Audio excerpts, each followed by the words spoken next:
Welcome to 3 Count Commentaries. This is your boy Mongo Slade. Today we're going to talk about NXT from March the 10th, 2021, in which there was supposed to be special announcements, but they were spoiled 2 days ago because WWE can't keep a secret. They motherfuckers, they don't let WWE keep nothing close to the vest. Anyway, so everybody already knows. It's going to be a 2-day takeover. One of the episodes of TakeOver will take place on April the 7th. That will be on USA. The April the 8th episode of TakeOver will be on Peacock. So there's going to be 2 nights of TakeOver. Okay, fine. It's probably going to be like 5 matches per night. Okay, that's about 10 matches. It's probably going to be a little weak, though. Just being honest. Then you have the second announcement where the NXT Women Tag Team Championships, which were awarded to Dakota Kai and Raquel Gonzalez because they were screwed out of the WWE Women's Tag Team Championships the week before. So they were awarded the titles instead of, being given the titles when they won the tournament. They were awarded the belts for getting quote unquote screwed. In other words, they lost the previous week. This was just a consolation prize. It's not a good way of starting your championship's importance. Like, oh yeah, these titles are so important. We're going to give you these because you lost the other ones. You didn't win the other ones. But William Regal tried to explain it by saying, hey, look, we're tired of waiting, waiting for everybody else. And, when it comes to the women's tag team championships, you have to, maybe it's a schedule or something like that. And, it's hard to get those guys to show up here. It would have been nice if we could have been telling that story. If maybe there'd have been times where William Regal wanted the women's tag team titles to show up on NXT, but they kept getting pushed back, or they kept getting told, "Oh, they're not coming yet," or yada yada yada. Have the women's tournament by then. We'll have an opening spot for them, and all that kind of stuff. And then it would have built to that frustration, and then he could have, instead of doing that slapdash shit they did with Adam Pearce, where it just made it look Adam Pearce like a heel. Because we're not going to build on that, right? There's not going to be any more of that. Adam Pearce came to NXT, fucked that match over, and then walked away like, oops, my bad. And everybody just was like, yeah, you're bad. Get out of here with that. These were silver medals. That's what they were. Now, NXT needed them, though. I'm not on the train of NXT women's tag team titles. There's too many belts. I'm not even on that. I'm not even on it. There's too many women in NXT for you not to have a secondary title for the women. It's just too many of them. And if you're going to have Io Shirai have a death clutch on the women's title, then yeah, you need to have other things for the women to go for. You do. So congratulations to NXT for being smart and doing something a long time. It took forever for them to come up with it, but they finally got it right. So after they were awarded the titles, Dakota Kai and Raquel Gonzalez were essentially the baby faces. They were awarded titles, and then they turned heel. They started talking about how they deserved them anyway. They dominated the division. They had an entire division out there, listening to this. And I'm like, okay. And they just turned heel on the entire division. Which is weird, because they never should have been faces in the first place. But they were turned face when they won the tournament. And then they had to turn face again. Well, they had to maintain their faceness, let's put it like that, because they were wrestling Nia Jax and Shayna Baszler. And then they had to be the faces because they got screwed over. But then as soon as they get the belts, they like, ha ha ha, bitches. We got the belts, fuck y'all, bitches. Ha ha ha ha. It's like, huh? Whatever. Then we actually get true baby faces. Shotzi Blackheart and Ember Moon comes out and challenges them wants to be the first contenders for these tag team titles. And William Regal makes the match for tonight. Shotzi Blackheart and Ember Moon versus Dakota Kai and Raquel Gonzalez for the NXT Women's Tag Team Championships. Let's talk about that while we're here. Because grand opening, grand fucking closing. Ember Moon and Shotzi Blackheart defeat Dakota Kai and Raquel Gonzalez for the Women's Tag Team Championships. Ooh, boy. Oh, boy. Good Lord, dog. Jesus. Anyway, I should have seen it coming. I really should have seen it coming. Shotzi Blackheart, though. Let's put it like this. I mean, I have two things for Shotzi Blackheart. Well, three. One, I saw some pictures of Shotzi Blackheart and she's hot. And I seen some pictures of Shotzi Blackheart without makeup. And that corrected the idea that I thought she was hot. Just that was the first thing. Second thing, Shotzi Blackheart's new theme song is absolute trash. What happened to her original theme song? Don't know. But the theme song she's got right now, booty butt cheeks. The third thing, she deserves to win a title. Shotzi has been one of the workhorses of NXT. Sure, Dakota Kai and Raquel Gonzalez, especially Raquel Gonzalez is going to be a big star. And Dakota Kai has also been a workhorse for NXT. But Shotzi has been pretty much 15 minutes every other week on NXT. I'm talking, they put a lot of time into Shotzi Blackheart. And Ember Moon is now the first woman to win the NXT Championship, NXT Women's title, and the NXT Women's Tag Team titles. And she's only the second NXT Women's Tag Team Champion. So, this match was pretty good. The match was good. I enjoyed the match. There were some botches, especially during Ember Moon's hot tag. There was some clunkiness. Her offense wasn't exactly smooth. But Shotzi's was able to clean that up. She actually fixed it later by doing much better stuff.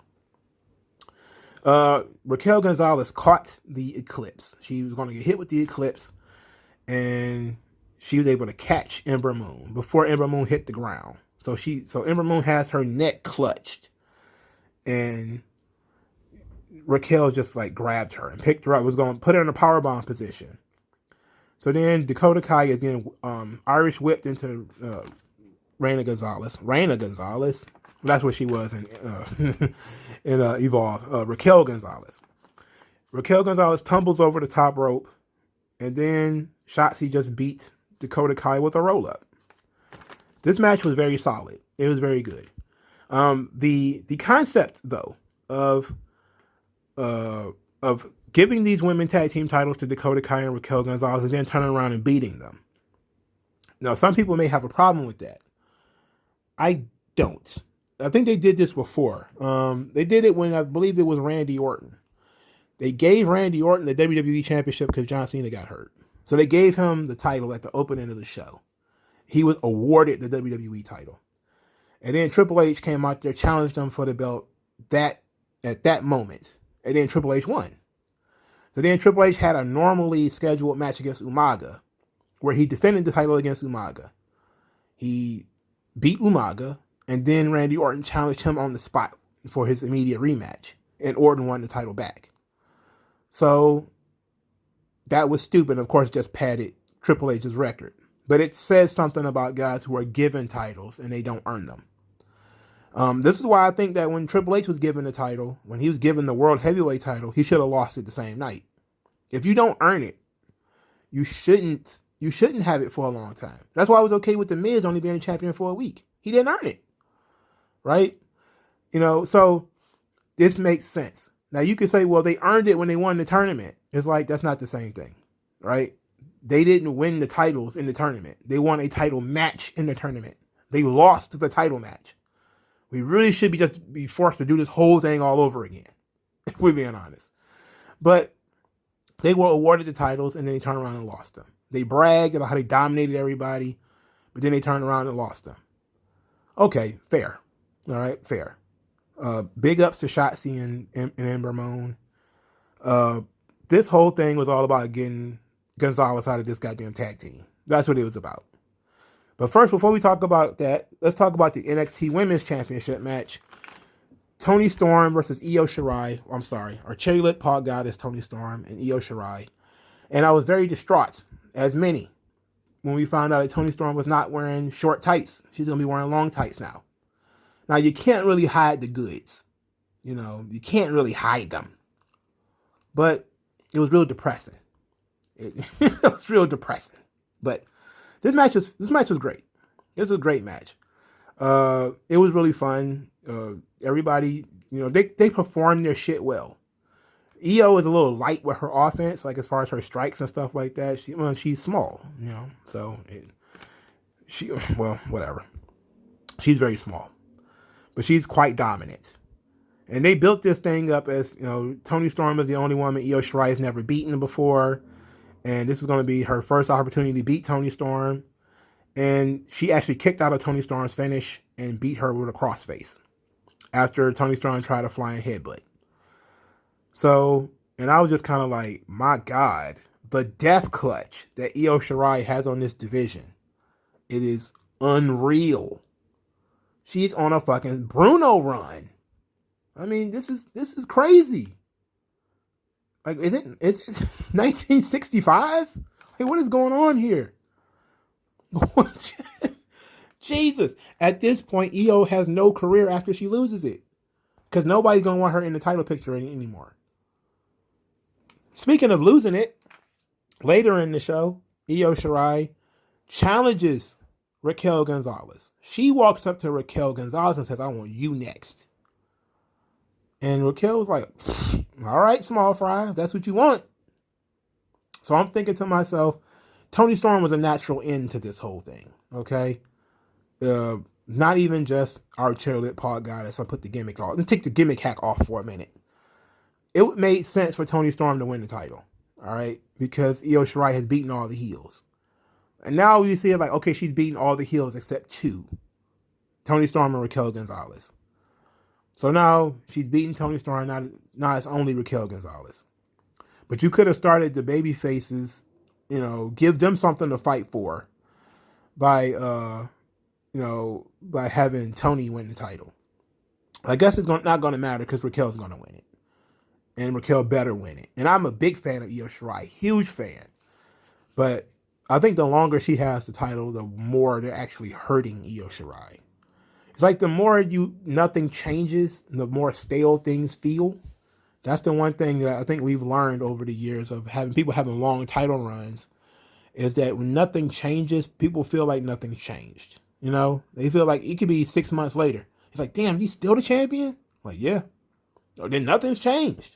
It's like, well, a lot of things changed in 6 months, but nothing, nothing noticeable has changed. But a lot of things change. A lot of little details change.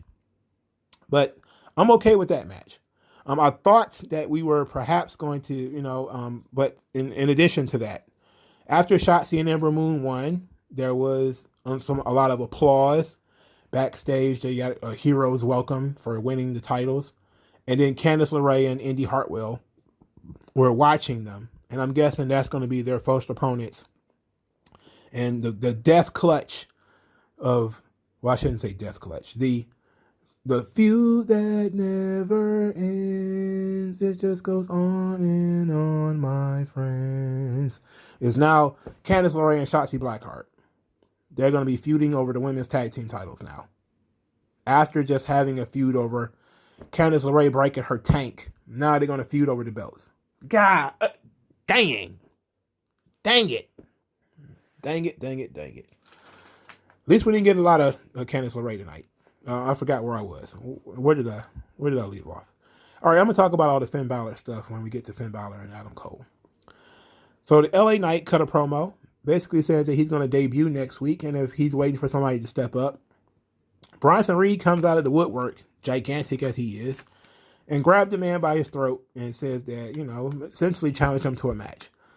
So LA Knight will likely be wrestling Bronson Reed next week, or, they'll probably give him a jobber, and then they'll probably big up the LA Knight Bronson Reed match for one of the nights to take over. Okay, cool.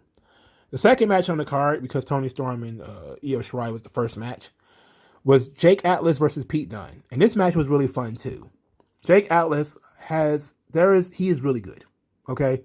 But he has some weaknesses. For instance, his intensity is not very good. He doesn't come across as a believable, angry guy. Also, his offense is very lucha libre, which means it's not very intense. But he was actually hitting his stuff this time. Like, it was pretty smooth, like his lucha arm drags and that kind of stuff. It was really, really good. He was really good. Pete Dunne did what Pete Dunne does, which is, work an arm, work a ankle, bend the fingers, all that stuff that he usually does. I particularly liked the moonsault. Jake Atlas was rolling. He was on a roll. He did a standing moonsault, which Pete Dunne countered into a triangle. Before it was fully applied, Jake Atlas was able to do a cartwheel and get out of it.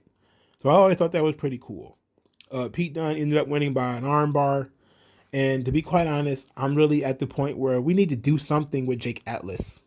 We're at the point where there's just so many guys in NXT now that are just waiting to go to the next level. And they can't get to the next level because there are so many guys at the top. It's like a glass ceiling.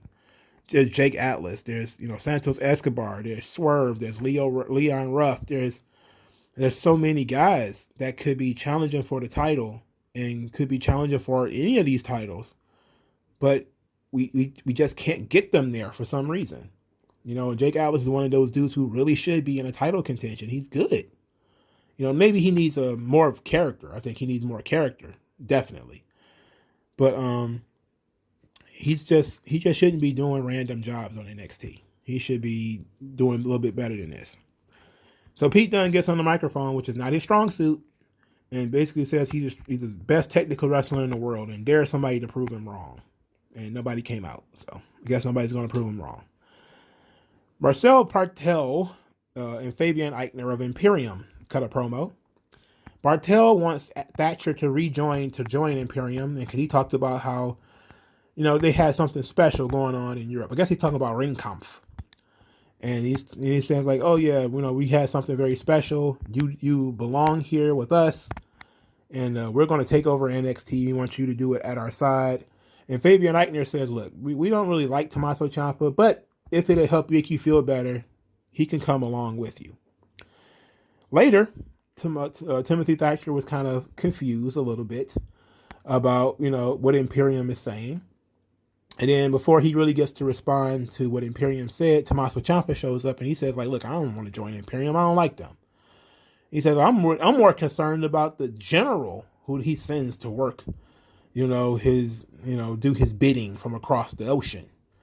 And I'm like, man, you don't want them Walter problems. You think you got gray hair now. Wait until Walter get to throwing them chops. Man, shit. And that shit be white as a sheet. It should be white as 2-ply toilet paper. You think you're gray now. And Walter, man, that shit bad. You need more hair on your chest. You need more hair on your face before you can start messing with Walter. But, he basically says he wants to fight Imperium next week, and the match was set up. Going to be Marcel Bartel and Fabian Eichner versus Timothy Thatcher and Tommaso Ciampa next week. Now, Tommaso Ciampa called himself Old Man Ciampa, and I guess that's why he's growing his hair out, even bald spot and all, and growing his beard out without coloring it. So he's like just gray everywhere, just gray. And I wonder what he's going for as far as this look is concerned and this new presentation of who he is. I don't know what this means. Like, is Old Man Ciampa supposed to be like a rip on Old Man Logan? Like, did he watch the movie Logan and think like, I can do that? I'm old. He's old. Wolverine is short. I'm short. I could do that. I don't know if that's what you want to do, buddy. I don't know if that's what you want to do, bud. But I love Tommaso Ciampa. I think, is this going to lead to Timothy Thatcher turning on Tommaso Ciampa? I don't think so. I just think there's a pretty nice storyline that they're trying to, say, hey, look, we have history. They're not erasing the history of these guys. And these guys they're changing their tune. Like, Imperium is now becoming a little bit more of a force. They wanted to become more of a force. No doubt because Walter is coming. Now that they've heard that the travel bans are up, I'm pretty much sure that Walter is going to be making a trip over across the seas. That ought to be fun. If we can get Walter versus Tommaso Ciampa, that would be excellent. That would be excellent. I will be all in on that. I will be all in on it. So, the next thing we got here is Leon Ruff. Leon Ruff did a promo. And one of his, very serious promo. I didn't like that his hair was standing on top of his head, but whatever. Okay. He kind of looks like a No, it wasn't the right thing to do. Anyway, he basically says that he didn't luck his way into anything, that he busted his ass, and that he held it down from the opening match to the main event. He deserved to be the North American champion. But he's also going to hold down Swerve. And they're going to meet each other next week. It's going to be Swerve versus Leon Ruff one more time. And I was like, okay, cool. I'm all right with that. I'm all right with that. That's all right with me. And didn't mind it. So, bouncing back to the Shotzi Blackheart Ember Moon celebration. Candice LeRae and Indy Hartwell is watching. They kind of gave them the ugly face, which is not hard for either one of them. Then they walked over to Johnny Gargano, and Johnny Gargano was there with Austin Theory. And Johnny Gargano he's asked by Austin Theory, why did you pay that therapist? And Johnny Gargano was like, therapy ain't free? And he's like, oh, yeah, right.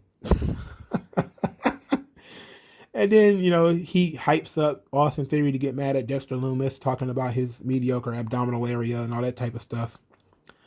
So then he says Austin Theory is really hopped up, and he's like, that's it. He's crossed the line. He ripped his shirt, and it's like, hey, he crossed the line. Now they're going to fight. Austin Theory is going to fight Dexter Lumis next week on NXT. This was short, at least. It was effective. I still think we get too much Gargano. We need to be built. See, this is the thing. Gargano has a belt. No contenders. He has a belt with no contenders. Instead of just having like random jobs being done. Like Leon Ruff and Swerve could be a number one contenders match. Actually, no, it couldn't, because Leon Ruff shouldn't be in the conversation. But Pete Dunne is not trying to go after the North American title. Jake Atlas not going to go after the North American title. Nobody's going after the North American title. My only guess is that, it's probably going to be a Dexter Lumis thing. And Dexter Lumis shouldn't be in the contention for the belt because he doesn't need it. He should be wrestling as little as possible, to maintain the mystique of his character. He shouldn't be wrestling so much. So because the Women's Tag Team Championship match was the third match on the card, we're going to skip to the fourth match. The fourth match was Caden Carter versus Xia Lee. And I love this. Xia Lee came out, did a Kung Fu exhibition. Caden Carter was in the ring, already waiting. She was pretty intense. After Xia Lee did her bow, she turned right around and Caden Carter drop kicked her in the chest. It was kind of choreographed, kind of telegraphed, I should say, because Xia Lee kind of took a bump before Caden made any contact. But okay, they scrapped a little bit with Caden getting a little bit of the control. She's the baby face here, and then Caden Carter threw a kick, which Xia Lee caught, and then she hit a back elbow, which I saw in an MMA fight. So it was nice to see it here. It was pretty cool. So Kacy Catanzaro comes out. She's on crutches because of her knee injury. And she comes out to support Caden Carter. Lee is only mildly distracted by her. Instead, she decides to go full blood sport. So she drags Caden Carter across the ring, positions her leg on the ring, the area between the turnbuckle and the ring post. I don't know what you call it. And she was going to stomp Caden Carter's leg, just the way she stomped Kacy Catanzaro's leg. And then Kacy Catanzaro bashed Xia Lee in the back with the crutch. Easy disqualification. And she just goes to town on Xia Lee, hitting her with this crutch and yelling at her. And I thought this was very intense. It was also a nice little change for Kacy Catanzaro and Caden Carter's character. Now they're showing some fire. They used to be, really perky and just super excited, and now they're showing a little bit of edge. They're not willing to just take this laying down. And so Boa came down there, and he finally got his hands dirty. He took the crutch from Kacy Catanzaro, and he threw it. And then Caden Carter picked up the crutch and hit Boa with it. And then while he was down, the two of them ran off. Kacy and Caden ran off. So that was fine. They apparently this feud is not over, obviously. So they're going to try to squeeze one more match out of this. I thought this was really cool. Caden Carter, Lacey Lane, is hot. She's also very green. She's been in NXT for a little while now, probably about 2 or 3 years. but she still hasn't, gotten it. Like her stuff doesn't look that good. But I've seen her in Evolve. I've seen her in other places. It's nice that she's finally got something that she can, grow from. The cat eyes, though, I might be able to do without that. The very cartoonishly green eyes. But the girl's hot. The girl's fire. The girl's fire for sure. So then we get a promo from Jordan Devlin, who says that he needed a change of scenery because he was tired of the Irish weather, and that now it's time for the real cruiserweight champion to appear at Takeover.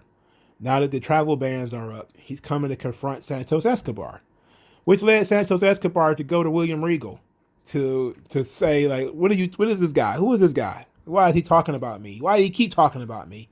I'm the cruiserweight champion. I've been the one defending the belt. I'm the real cruiserweight champion. And William Regal is talking while Santos Escobar is talking, which is not cool. Also, Santos Escobar's suit is fantastic. It is very, very loud and ignorant. He's wearing an ignorant suit, and I love it. It is great. It is like it's like green and black. It looks like the couch of a porn star. It's excellent. I love that suit. Anyway, the idea of the title unification finally happening, of having one cruiserweight champion, either be Jordan Devlin or Santos Escobar, it's long overdue. We should have been doing that a long time ago. We're finally going to probably do it at TakeOver. And you know what? This is a legitimate toss-up. Because who's going to be the babyface? Jordan Devlin was, travel banned. He didn't really lose his title because he wasn't stripped of it. If he had been stripped of it, he would be the babyface. But he wasn't stripped of it. He got just to keep the title. And he was even defending it. But he's quote-unquote the lineal champion. While Santos Escobar is more of a, what's the word I'm looking for? Interim champion. Where he's the cruiserweight champion. He has been defending the title, carrying the title, but not really. And Jordan Devlin is the lineal champion, but was not defending the title for a long time due to shutdowns and that kind of stuff. So they both kind of have a legitimate claim to the crown because Santos Escobar won the title when Jordan Devlin couldn't defend it. So it makes sense. And I'm glad we're going to finally get this. And Jordan Devlin as a babyface doesn't work for me. I like Jordan Devlin as a heel, but I love Santos Escobar. That's my guy. So I'm looking forward to how they're going to build this story of the two different cruiserweight champions and now them existing on the same brand at the same time. And is NXT UK... Well, obviously, I believe that Jordan Devlin's going to win the match because they're still doing a storyline with him and Trent Seven.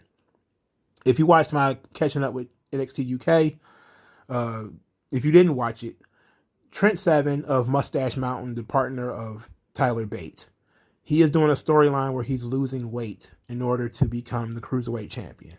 He wants to challenge Jordan Devlin for the cruiserweight title, but he was overweight. They're still doing that storyline. So I'm guessing in a month, he probably won't not have lost the weight. Unless they do that, and I don't know it because, NXT UK has probably been taped 8 months in advance. Who the hell knows?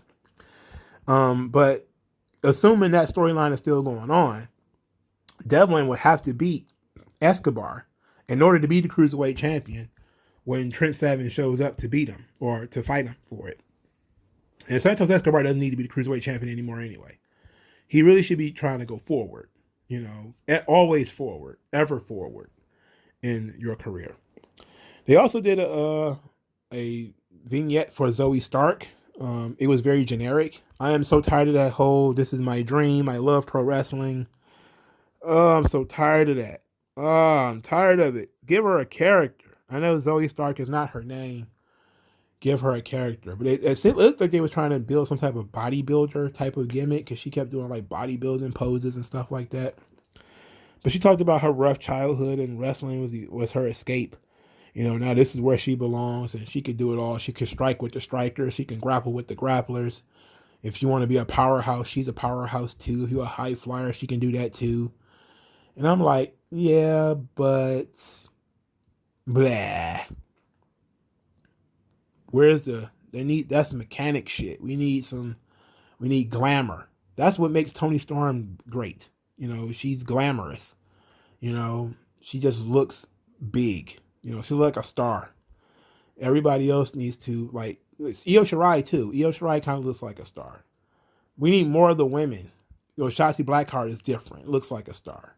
Ember Moon's cringe. She can go to hell. But you need, like, Rhea Ripley was big. She's like a star. Raquel Gonzalez is, due to her size, she looks like a star. The plainness of it is really nagging with me. Whenever I hear the whole, this is my dream. I love this since I was a little baby. This is my dream. I'm so sick of that shit. I cannot be more sick of anything than I am of hearing about people's dreams. I cannot be more disgusted than I can be about hearing about people's dreams. I'm tired of it. Tired of people's dreams. While Santos Escobar was arguing with William Regal, his boys, Raheem Wild and Raul Mendoza, were setting up a heel versus heel match with the Grizzled Young Veterans. The Grizzled Young Veterans talked about Legado del Fantasma being Escobar's puppets, and that, while they're doing his chores and cleaning up after him, they're making an impact, and they're going to do to those guys what they did to MSK.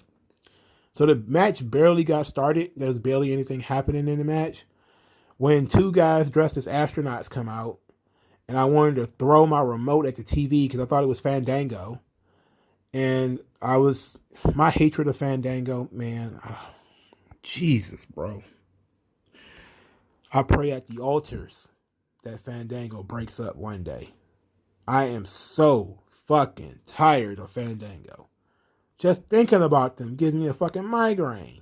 I'm talking like a thunderous headache between the ears. That's just like murder. Fuck Fandango, okay? Anyway, I thought it was Fandango, so I got really mad. I was pretty good with this show. And then I was like, Fandango! And they took the helmets off and it was MSK. And I was like, oh, sweet.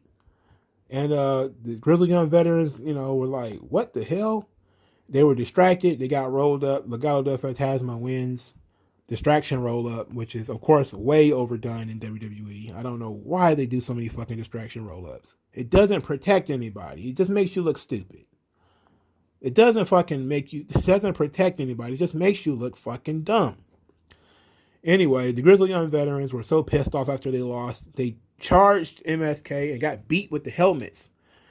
So they got hit in the back and the head, and with the helmet, Zach Gibson got his hand crushed on the steps with the astronaut's helmet, and Legado del Fantasma basically just watched, like, oh, well, I don't care about you guys. And then Fandango attacked them from behind. So I did throw my remote at the TV. I didn't throw it very hard. I think it bounced off of a bottle of Tums or something. It didn't crack the screen or nothing like that. But I was like, man, fuck Fandango. I do keep weird things near the TV. I keep all kinds of shit near the TV, and Tums is one of them. Sorry, like when I watched Dynamite, I need something to help me survive that shit. Anyway, so Fandango jumped Legado del Fantasma from behind and beat him up. And so I'm guessing they're setting up some type of 8-man match. Legado del Fantasma and the Grizzled Young Veterans versus Fandango and MSK. If it's going to be like a no-holds-barred type of match, and you want to do that at TakeOver, that would be great. If you want to do like an 8-man no-holds-barred war, similar to like with the Evolution and the Shield did, that would be fantastic. I love that match, by the way. That's probably my favorite Shield match, is the match they had with Evolution. That and the Wyatt family match. Those matches were excellent. They need to do those things more often, but they need more trios feuds. More trios teams, rather. But I'm guessing they're probably just going to do an 8-man tag on TV. Whatever. I love Grizzled Young Veterans. Love Legado del Fantasma. It'll all work out in the end. All right, so Adam Cole versus Finn Balor. All right, so before we get into it, let's talk about the promos. They've been showing promos all night. So Finn Balor earlier in the night says that, he and Cole are the two biggest names in NXT. And, people have been asking the question, who's the greatest NXT champion? Finn Balor or Adam Cole? And tonight they're going to answer that question essentially. And that, he's seen that Adam Cole has nobody to hold him back, but he also has nobody to watch his back. I thought that was a pretty cool line. Adam Cole says that he don't want to explain what happened. He want to explain how we got here. That he had to remind Kyle O'Reilly and Roderick Strong who the leader is, and he played Fowler like a fiddle. And it's always been about the NXT Championship, and he did it for 400 days across all three brands. He is the greatest NXT champion, and there's no question about it. He's going to win the NXT title tonight. So I waited patiently because I wanted to know what they were going to do with Adam Cole when he came out. And then when he came out to the Undisputed Era theme with this color scheme and everything, I said, okay, well, we know who got the family Bible. Everything Undisputed Era is going to stay with Adam Cole. They're not changing his music. They're not changing his color scheme. They're not changing anything. Adam Cole is the Undisputed Era. All right, cool. All right, fine. I'm not particularly a fan of that. I think that you should, reinvent most of these guys. But, okay, I guess, Roman Reigns got to keep the Shield gear, right? Anyway, so it was a fast pace to start. I was actually surprised there was a lockup and that they were doing headlocks. So these guys have been going at it for several weeks now.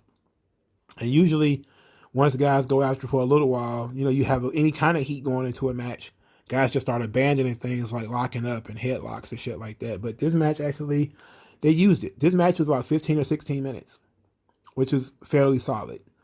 There was some really good stuff in here, but I didn't do a blow by blow. The match, they didn't give away a lot. There was a lot of nice little holds they were using. It wasn't until like the last maybe 5 or 6 minutes that they started really busting out big moves. So they did a good job of, taking their time and building on the things that they were doing. It was very physical, which I know is right up Finn Balor's alley and Adam Cole's as well. So, then they started doing, the bicycle kick, for instance. Adam Cole tripped Finn Balor, and, he was on the floor. He bicycle kicked him, which I thought was pretty cool. Then Balor suplexed Cole on the ramp. Cole kept going for the crippler crossface because after he super kicked Finn Balor in the face, he started going for crossfaces trying to win by submission. Going back, of course, to the Finn Balor's jaw injury. Adam Cole slapped his thigh 4 times in this match. So I expect some fines to be meted out upon our boy, Adam Cole. I mean, we already knew when they started doing no thigh slaps that Adam Cole was going to be the main offender. Then we're probably going to be told that the rule doesn't apply to NXT. So he can thigh slap all he wants. And Johnny Gargano can thigh slap all he wants. They need to have thigh slap insurance. If the rules do apply to them, they need to have like an insurance policy that just pays their fines whenever they slap their thighs, because they're gonna do it, right? They're addicts. They're gonna do it. I think Johnny Gargano slapped his thigh during that short promo that he was doing on NXT. I could have swore I heard it. Maybe it was just me, but I could have swore he was slapping his thigh. But Adam Cole smacked his thigh on the last shot. He slapped this guy on a super kick, on 2 super kicks, and on the enziguri.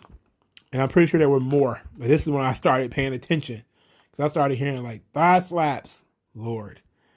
So Balor kicked out of the Panama Sunrise, which is a Canadian destroyer. I'm just so tired of that move. I literally see it all over the place. I see it in my nightmares.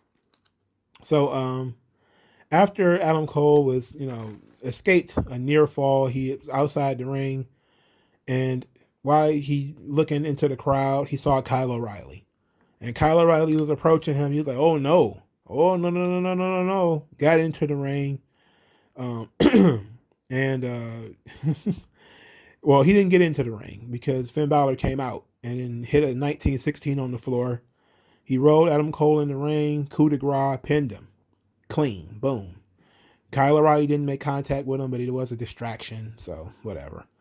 I don't know why they keep doing distractions. For fuck's sake, stop doing distractions. Anyway, Kyle O'Reilly decided that he was going to deal with the Adam Cole problem.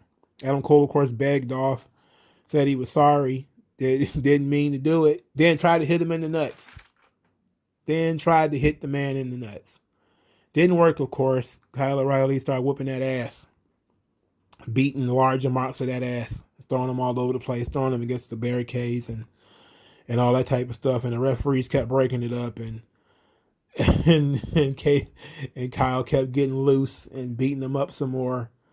And they fought off. They fight off screen. And then we see Finn Balor standing there watching. And I was like, what is going on here? Is he about to do something? And then he's like, what took you so long? And he turned around and Carrion Cross is like in his face, breathing very hard, like. All right, so we got it set up. Finn Balor versus Carrion Cross will likely be one of those matches. Will probably main event the Peacock episode of NXT TakeOver. If they're smart, that would be the main event of the NXT TakeOver Peacock episode. The April the 8th episode, it would be Finn Balor and Carrion Cross. They would not put that on TV. And let Raquel Gonzalez and Io Shirai main event the first night. So, Carrion Cross is back.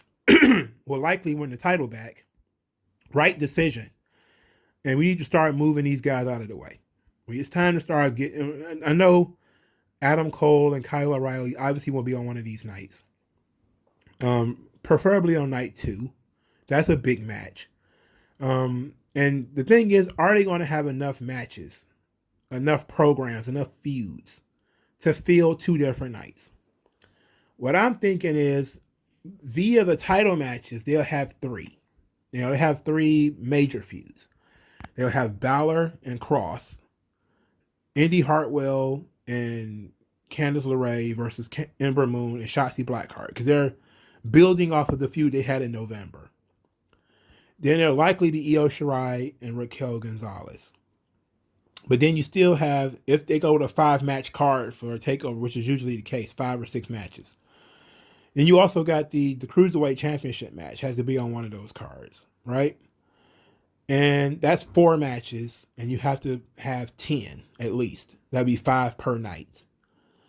So what do? You Caden Carter and Xia Lee on one of those nights? Do you do Imperium on one of those nights? You do Walter on one of those nights? So they're really going to have a hard time telling the story of all of these feuds, of building feuds up in a month, because they gave away so much on TV. A lot of these feuds are built up on TV and they conclude on TV, which makes sense because that's how NXT used to be. They used to, and some people are like, oh, they're just counter programming. Like, you didn't watch NXT TV, and a lot of people didn't. Just to be honest, we've been having that conversation for a year now. Some people just appeared at takeovers and then was like, NXT is the best show in the world. And then they didn't watch any of the regular NXT TVs that had big main events that were built to and told stories throughout the night and all that stuff. But in this situation, they have to fill at least 10 matches because there has to be at least 5 matches per card. Right now, they have, via the championships, just building title contenders, you probably got 5. That's one night. And then you have the rest is like personal feuds. So, but then you're going to have so much talent that's not going to be used. Let's say you got Shotzi Blackheart and Ember Moon versus Candice LeRae and Indy Hartwell. All right, so you got 4 women accounted for. What about Toni Storm? What about Dakota Kai? They've been regulars on NXT. They're not going to get to be on takeovers. I mean, I'm guessing that, I'm one of those guys where you don't put everybody on the show. Obviously, you can't do it. But when you want to make sure that they had a spot, why doesn't, but, it just kind of, guess that's kind of how it is, because Tommaso Ciampa's not guaranteed a spot either, I guess. So, but it ought to be interesting watching how they put this card together. Hopefully they don't do something silly, like they do some type of Iron Man match or something like that in order to justify one of those nights being longer than the other or something. But it ought to be all fine. This was a good episode of NXT. It was great, actually. I enjoyed just about every match except Legado del Fantasma and Grizzled Young Veterans because I knew there had to be some chicanery involved with it. It made me legitimately mad. That was the only thing that made me mad. There were some things I liked more than others, but the only thing that really pissed me off is Fandango. You can't understand the depths of my hatred for Fandango. And I don't even know when it began. It's like a tumor. It just grows.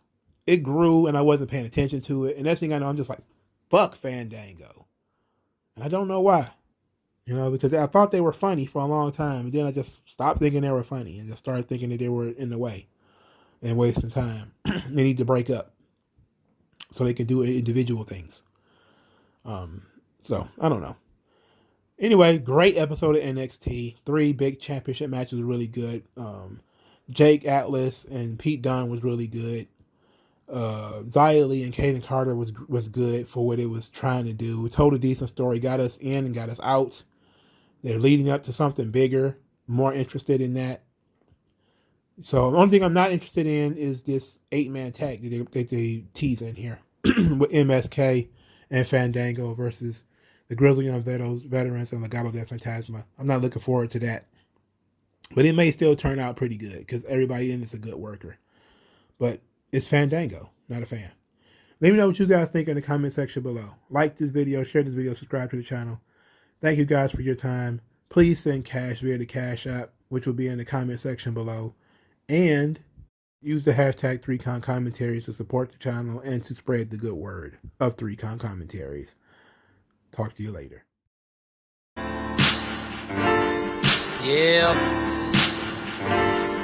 Yeah.